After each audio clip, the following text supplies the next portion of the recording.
80% of divorces are filed by women. And why is that? So the comment that I got was, why do so many women leave their husbands simply because they are unhappy or bored?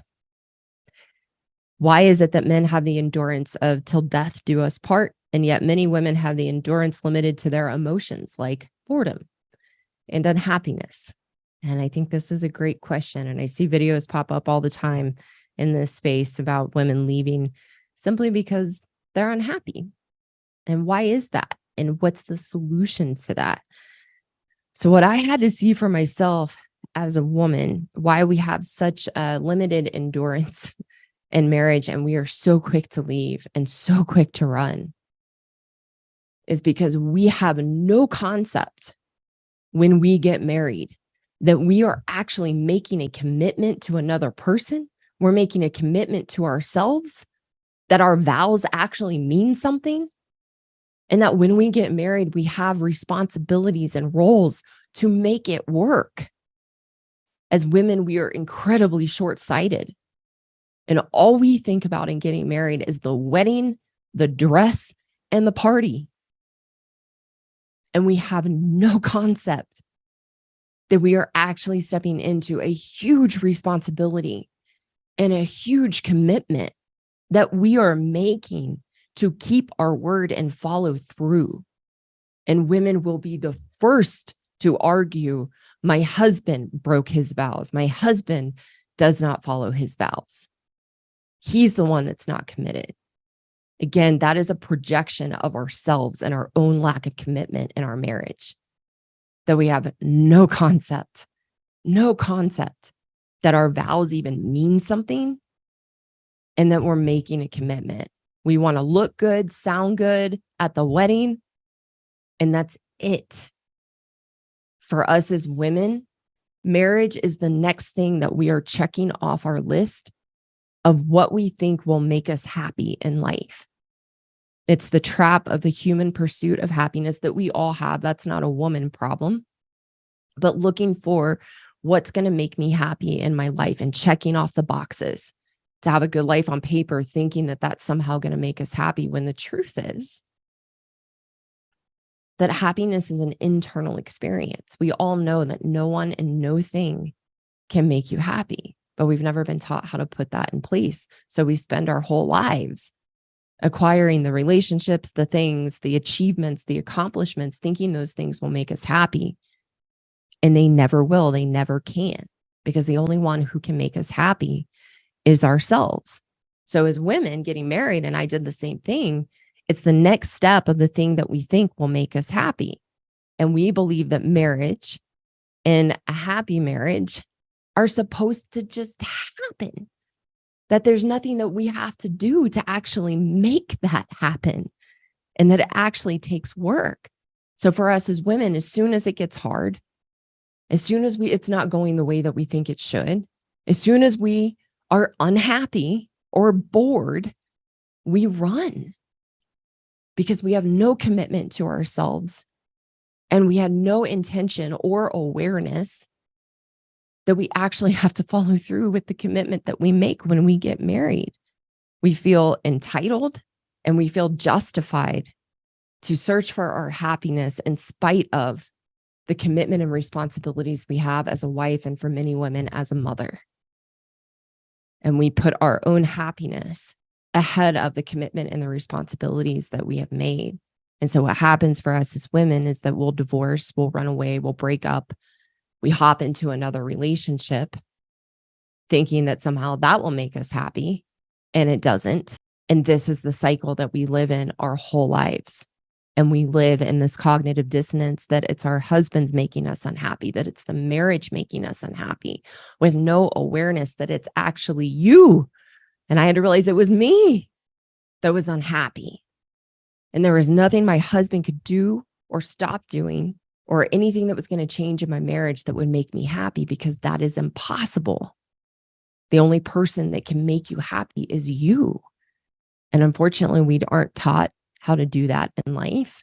But I was very blessed to be taught how to be happy and what happiness actually is. and that it's having a healthy relationship with myself, that it isn't anything that my husband can do or my marriage can do to make us happy. I like to look at the statistics that 50% of first marriages fail, 60% of second marriages fail, and 75% of third marriages fail.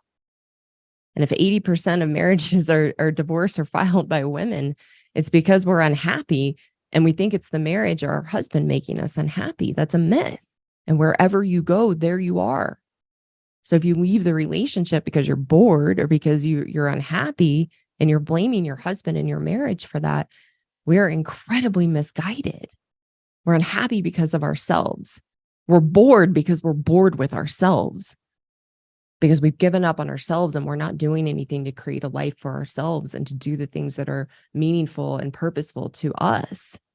I like to use the example of Tom Brady and Giselle. And I've seen some videos around on that too. I think Pearly Things has some videos on that. And it's the classic, like Tom Brady, clearly a good man at the top of his game, makes plenty of money, just a wonderful person. And Giselle was unhappy because he played football too long. When she knew who she was marrying and what he did, she was marrying a professional football player and top of his game. And she thought it was supposed to be different and that he was away too much and he played football too much. So she was unhappy. So she felt entitled to leave and wreck her family. Giselle is unhappy in herself. She's a classic woman and thinking that there's some other man out there that's going to make her happy and that Tom Brady was responsible for her unhappiness. No. Ladies, it's us. And so the solution is to learn to be happy in ourselves. And what men need to know, this is really, really, really important, is you are not the source of your wife's unhappiness. You are not the source of your wife's unhappiness. And that there is nothing you can do or stop doing that will make her happy. Nothing that you hear in marriage counseling, nothing that she asks you to read, not speaking her love language, writing love notes to her, making her feel important, doing special things for her. None of those things will make your wife happy because she is unhappy in herself. And she is the only solution to her unhappiness. And if you try to do the things you think will make her happy, she will resent it, find fault in it, and it won't be enough. And she'll find all the other things that she thinks you need to do to make her happy. So good men have to retire from trying to make your wife happy and retire from throwing your actions and feelings into an empty bucket with holes that's never, ever going to result in your wife being happy. It doesn't mean that you can't be the kind, thoughtful, loving partner that you are, but you have to do that for yourself because it's an expression of who you are, not because you think if you do this one thing, maybe she'll be nice, or maybe she'll finally be happy, or maybe she'll get off my back about this, because you'll be disappointed and let down every single time. So the ultimate reason that 80% of divorces are filed by women is because we are selfish and self-centered, and we put our own unhappiness ahead of the commitments that we made in being a wife and oftentimes a mother. And we are grossly misguided to think that our happiness is in some other relationship or some other form of a lifestyle, because it's not. That the only way that we're going to be happy is to learn to take responsibility for ourselves, to follow through with our commitments, to do our best, and to build a healthy relationship with ourselves. And when we do, that's why I have this sign back here that says, happy women have happy marriages, because it's true. When you become happy in yourself, then that's the lens. You feel good about yourself. You have a healthy relationship with yourself. And then that's the lens through which you see your marriage, your husband, and all of life. It's so simple. So you don't need to work on your marriage. You don't need to try to change your husband. There's nothing he can do to make you happy. It's working on yourself. And obviously the things you've been doing, because you'll say, well, I've been going to therapy and I've been reading books and I do yoga. I do all the things I need to do to be happy. It's him. Those things don't work to make you happy. I was lost in all of that. I was a yoga teacher. I had a healing practice. I was woo-woo as it comes.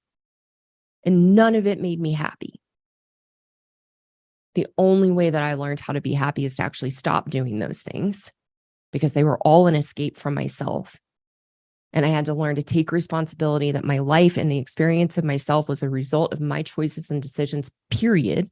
And then to learn to commit to myself to do my best and do the things that make me feel good about who I am and build my character and build my integrity for me. That's the path to happiness and having a healthy relationship with yourself. It's not sitting on a couch complaining about your past and your upbringing or complaining about your husband. It doesn't work. The only way to be happy is to take responsibility and to stop being victims in our lives.